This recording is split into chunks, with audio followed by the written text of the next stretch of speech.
तो last class में हम लोग पढ़ रहे थे method to determine ultimate load carrying capacity on pile foundation. तो वहाँ पे हम लोग पढ़े थे कि पहला जो मेथड होता है उसको बोलते हैं स्टैटिक या एनालिटिकल मेथड। सेकंड मेथड होता है dynamic method suitable for granular soil such as sand and gravel. And third आपका फील्ड मेथड।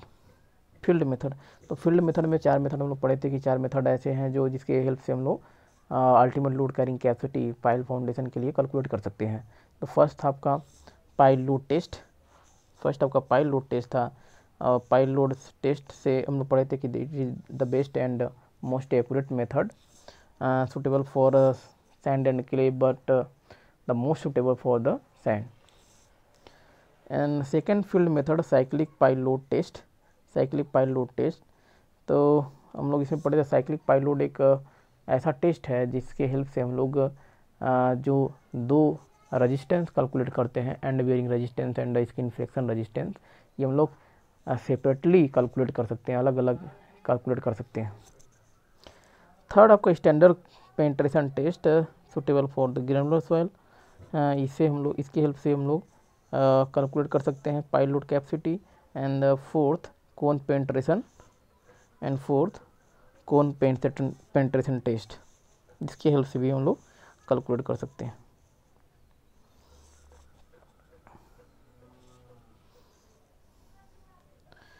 तो एनालिटिकल मेथड या स्टैटिक मेथड्स के अंदर हम लोग इतना पढ़ लिए थे कि pile load capacity capital QUP equal to होगा आपका end bearing resistance plus skin friction resistance के इक्वल होगा, दोनों के सम के इक्वल होगा। इतना हम लोग पढ़ लिए थे। अब जो स्किन फ्रिक्शन रेजिस्टेंस और एंड बेयरिंग रेजिस्टेंस है, तो एंड बेयरिंग रेजिस्टेंस ये तीनों क्या है, लोड को रिप्रेजेंट करते हैं। तो लोड इक्वल टू हम लोग लिख सकते हैं स्ट्रेस इनटू एरिया। तो बेस रेजिस्टेंस को हम लोग ब्रेक किए थे, तो वहाँ पे मिला था आपका small Q b into a B, और कैपिटल QS ऐसा की जगह मिला था हमें स्मॉल QS और AS। तो ये वैल्यू हम लोग पढ़ लिए थे।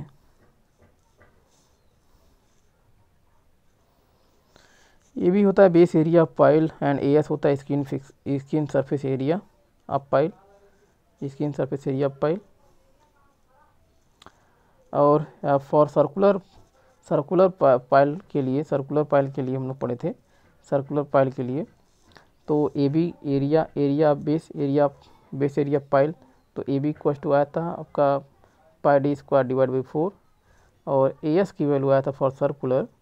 तो मैं बताया था कि इस तरह से अगर सर्कुलर है तो इसकी वैल्यू आएगा πd सरकम्फ्रेंस, और लेंथ ऑफ पाइल क्या है, L है।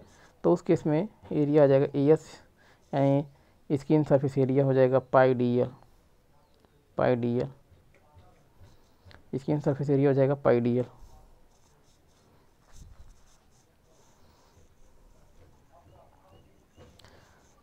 अब इसके बाद हम लोग पढ़ेंगे अगर टाइप्स ऑफ सॉइल भी मेंशन किया है तो उस केस में वैल्यू क्या कैलकुलेट हो के निकलेगा।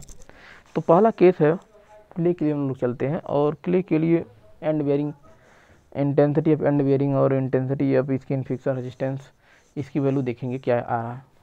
स्किन फ्रिक्शन रेजिस्टेंस इसकी वैल्यू क्या आ रहा है। तो फर्स्ट है फॉर क्ले। तो क्ले के लिए unit and bearing capacity QB small QB, या इंटेंसिटी कह सकते हैं, intensity of end bearing capacity. तो QB इक्वल टू, QB को हम लोग क्या बोल रहे हैं, QB को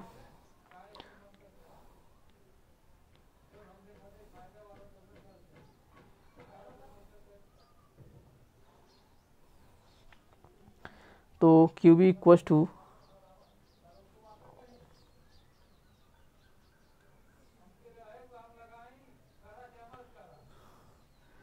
QB को हम लोग ultimate bearing capacity at the base of pile भी बोल सकते हैं। तो ये भी बोल सकते हैं ultimate bearing capacity at the base of pile भी बोल सकते हैं। और for clay small QB equal to 9 into c for clay 9 into c. where C is equals to cohesion at the base of pile, cohesion at the base of pile। तो clay के लिए QB की value क्या होगा, इतना हमें पता चल गया, 9C लेंगे। If a types of soil is clay, अगर क्ले है उस केस में स्मॉल QB या intensity of and bearing resistance, and bearing capacity, ultimate bearing capacity at the base of the pile, उसकी वैल्यू लेंगे 9C। सी क्या है, कोहेजन की वैल्यू। अब इतना तो समझ में आ गया कि QB क्या लेना है। और अब इसके बाद देखते हैं स्मॉल QS की वैल्यू क्या लेते हैं। स्मॉल QS की वैल्यू क्या लेते हैं, तो small QS equals to, small QS की वैल्यू हम लोग लेंगे, small QS equals to alpha C bar, alpha C bar, alpha C bar. अब ये स्मॉल QS क्या है, skin friction resistance are unit adhesion या एडहेशन रेजिस्टेंस। अब इसको क्या है, स्किन फ्रिक्शन रेजिस्टेंस और एडहेशन रेजिस्टेंस होता है, एडहेशन रेजिस्टेंस।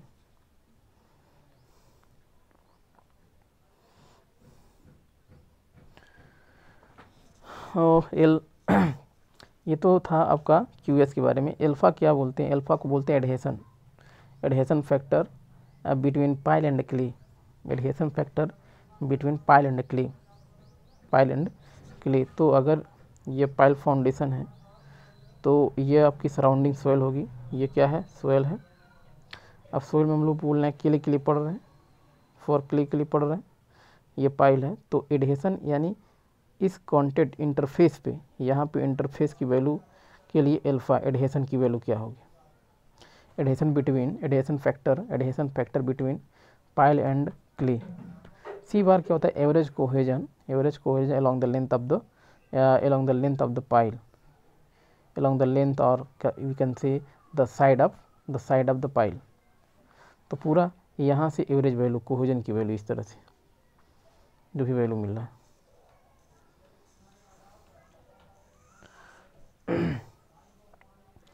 तो एवरेज कोहेजन की वैल्यू, यानी एवरेज कोहेजन की वैल्यू एक ही वैल्यू दिया रहेगा। एवरेज अगर बोल रहा है एवरेज, तो उस केस में हम लोग कंसिडर करेंगे। बहुत सारे वेरिएशंस हैं अगर कोहेजन की वैल्यू में, तो जनरली हम लोग यूज करते हैं। तो सी की जो वैल्यू है वही हम लोग भी यहाँ भी पुट कर देते हैं, एवरेज कोहेजन। और अल्फ़ा जो स्किन एडहेशन फैक्टर जो होता है, यह सोइल के नेचर पे भी डिपेंड करता है कि क्ले में कौन से कैटेगरी का है। तो अल्फ़ा की वैल्यू हम लेते हैं 0.6 से 0.9 फॉर सॉफ्ट क्ले। अगर सॉफ्ट क्ले है तो उस केस में अल्फ़ा की वैल्यू 0.6 से 0.9 के बीच में लेंगे। अगर सोइल सॉफ्ट क्ले है तो 0.6 से 0.9 फॉर सॉफ्ट क्ले। अल्फ़ा की वैल्यू 0.4 से 0.6, अल्फ़ा की वैल्यू 0.4 से 0.6 फॉर मीडियम क्ले। अल्फ़ा की वैल्यू 0.2 से 0.4 फॉर स्टिप क्ले। तो finally ultimate load carrying capacity of pile foundation we can write down 9 small QB की वैल्यू कितना है, 9C इंटू AB, और QS की वैल्यू क्या है, alpha C bar into AS। तो ये फार्मूला हो जाएगा फॉर क्ले सोइल के लिए, ultimate load carrying capacity of pile foundation for clay soil. तो हम लोग कर सकते हैं, लिख सकें क्या आ जाएगा final formula, 9C AB plus alpha C bar AS for clay.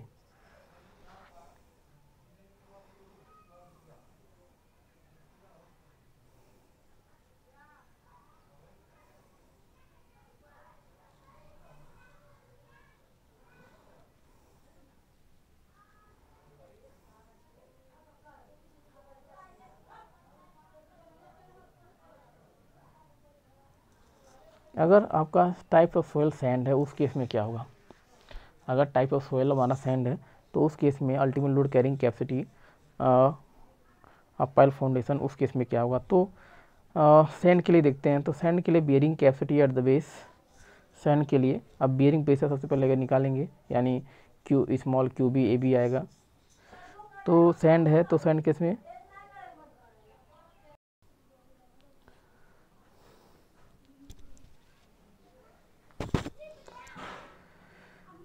Sand के लिए देखते हैं। सैंड के लिए bearing capacity at the base, bearing capacity at the base Q B की वैल्यू निकालेंगे तो वैसे तो end bearing resistance allow foundation के लिए जो ultimate load carrying ultimate bearing capacity होता है अकॉर्डिंग टू टरजागी वही होता है। तो according to Terzaghi theory ultimate load carrying capacity equal to bearing capacity at the base. तो Q equal to C N C gamma L.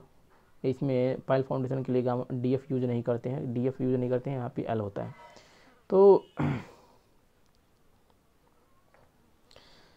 तो gamma L हो गया N Q plus half B gamma N gamma as Meyer के according या टर्जा के according कोई भी ले सकते हैं।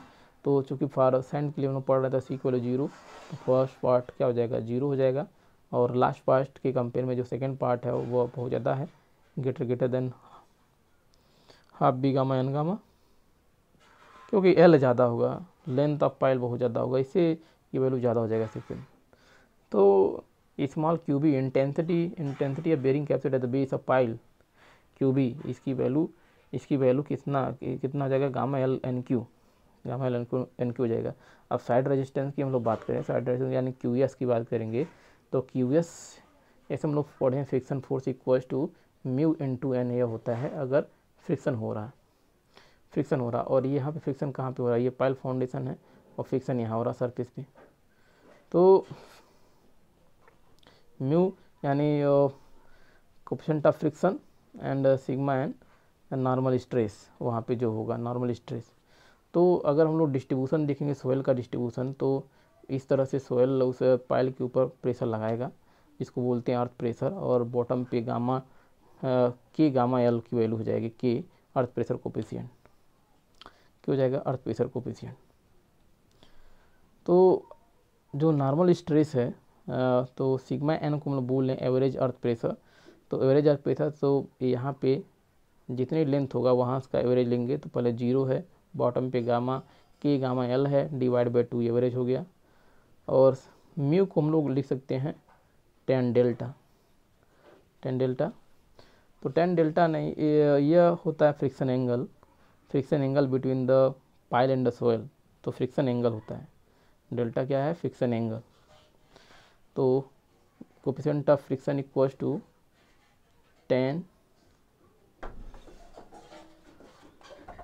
फ्रिक्शन एंगल, तो friction angle between pile and soil की क्या है अर्थ प्रेशर कोएफिशिएंट है, एल क्या है लेंथ ऑफ पाइल है, एल क्या है length of pile.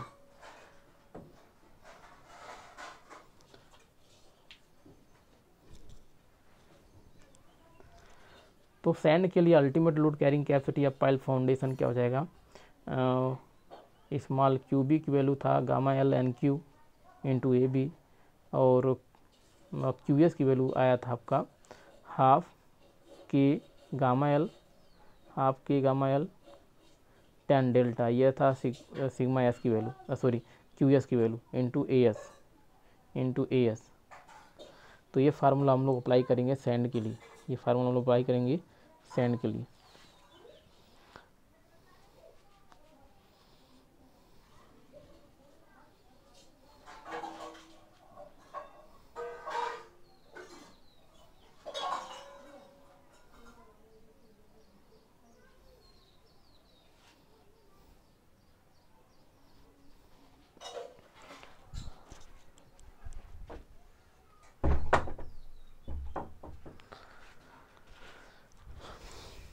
Second method है डायनेमिक मेथड। तो डायनेमिक मेथड में हम लोग एनर्जी कॉन्सेप्ट यूज करते हैं कि जितना energy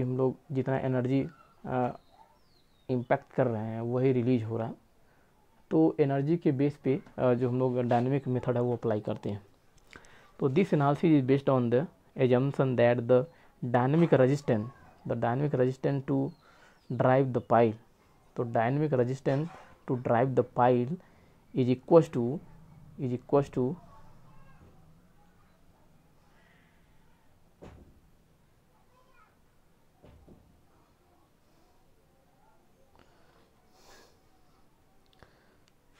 this analysis is based on the assumption that the dynamic resistance to drive the pile is equal to ultimate load carrying capacity.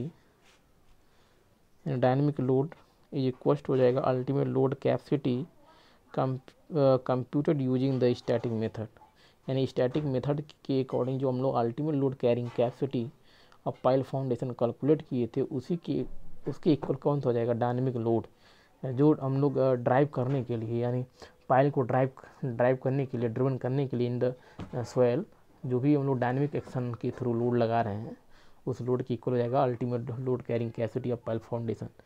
In this method kinematic या kinetic energy और potential energy of the hammer is equal to the work done by the pile when it is penetrate through the soil and losses. तो इसका मतलब ये है कि हम लोग हैमर के थ्रू जो भी पोटेंशियल एनर्जी पहले था वो रिलीज करके अप्लाई कर रहे हैं, तो यह पोटेंशियल एनर्जी वर्क डन की इक्वल हो जाएगा. तो एनर्जी का कॉन्सेप्ट हम लोग यूज करते हैं डायनेमिक मेथड के अंदर. तो वही लिखा है कि in this method kinetic energy या potential energy of hammer is equal to the work done by the pile when it is penetrate through the soil and losses, और जो वर्क डन होता है और जो एनर्जी कुछ लॉस हो जाती है. तो पहला मेथड है डायनेमिक मेथड के अंदर, जैसे engineering news record formula, ENR formula, engineering news record formula जिसको हम लोग बोलते हैं ENR फार्मूला. तो ultimate load carrying capacity of pile is given as according to this method ultimate load carrying capacity capital QUP equals to W into H divide by S plus C.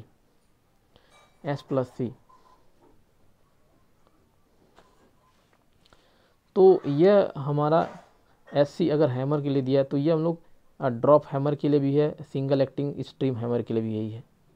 तो ये formula होता है capital QUP equals to WH S plus C. यह होता है drop hammer and single acting stream hammer के लिए. अगर डबल एक्टिंग स्ट्रीम हैमर है तो उस केस में ultimate load carrying capacity of pile foundation equals to W plus small a into small p into capital H divide by S plus C. यह होता है for double acting stream hammer.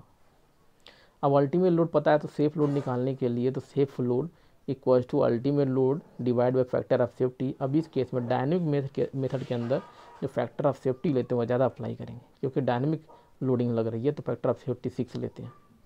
W क्या है weight of hammer kilo newton में, W क्या है weight of hammer kilo metre में. H क्या है height of free fall centimetre में, height of free fall of hammer. H क्या है height of free fall of hammer. S क्या है सेट या average penetration of pile. S क्या है सेट, कितना सेट हुआ after hammering.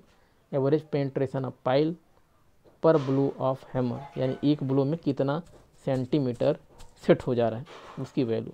Average penetration of pile per blow of hammer in centimetre.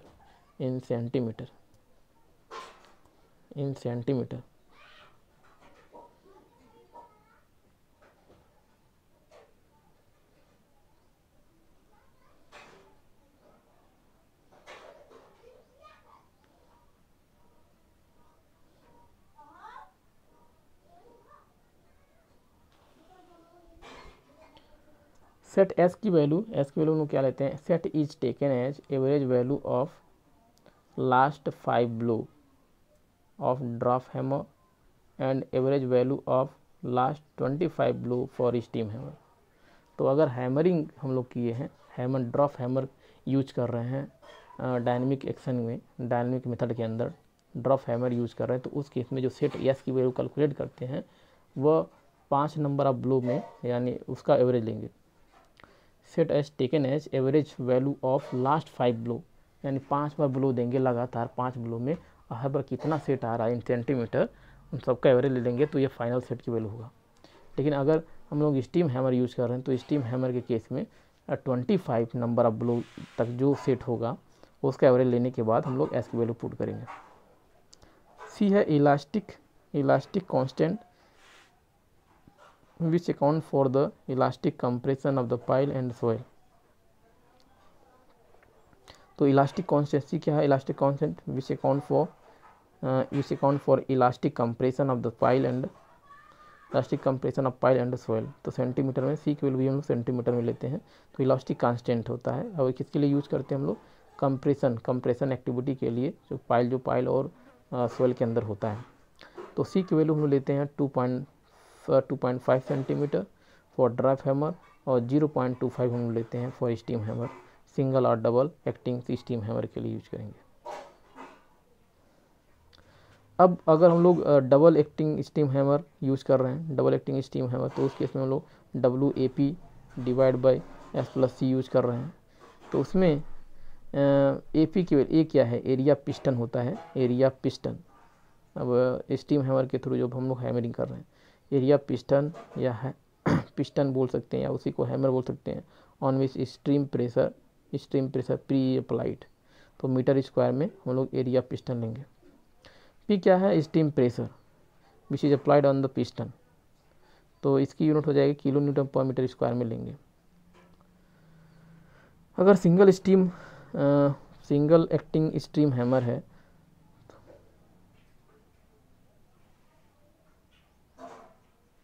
तो सिंगल एक्टिंग स्टीम हैमर में क्या होता है? बेसिकली क्या है कि इसमें स्टीम से प्रेशर के थ्रू फ्री फॉल होता है। तो इसमें सिंगल एक्टिंग स्टीम हैमर में लिखा है rest by the steam pressure. तो ये प्रेशर स्टीम प्रेशर से ऊपर उठेगा फिर फ्रीली फॉल होगा। ड्रॉप हैमर में रेस्ट बाय म्यूचुअली, हम लोग अपने आप को ही उठाएगा, मैन पावर से उठाएंगे और फिर उसको हैमरिंग करते हैं, फॉल फ्रीली उसको करते हैं। और जो डबल एक्टिंग स्टीम हैमर है उसमें स्टीम प्रेशर से उठेगा भी और स्टीम प्रेशर से गिरता भी है, ड्रॉप भी होगा, तो इसलिए इसको डबल एक्टिंग स्टीम हैमर बोलते हैं। तो safe equal to ultimate load carrying capacity of pile foundation divide by 6 करेंगे तो यहाँ से आपका वैल्यू आ जाएगा। तो ड्रॉप हैमर के लिए हम लोग पढ़े थे अल्टीमेट लोड कैरिंग WH/S+C 2.5 और सिंगल एक्टिंग स्टीम हैमर के लिए 1/6 हो जाएगा सेफ वाला WHS प्लस स्टीम हैमर के 0.25 और डबल एक्टिंग स्टीम हैमर के लिए 1/6 WAP S+ 0.25 × H। तो ये फार्मूला अप्लाई करेंगे डबल एक्टिंग स्टीम हैमर के लिए।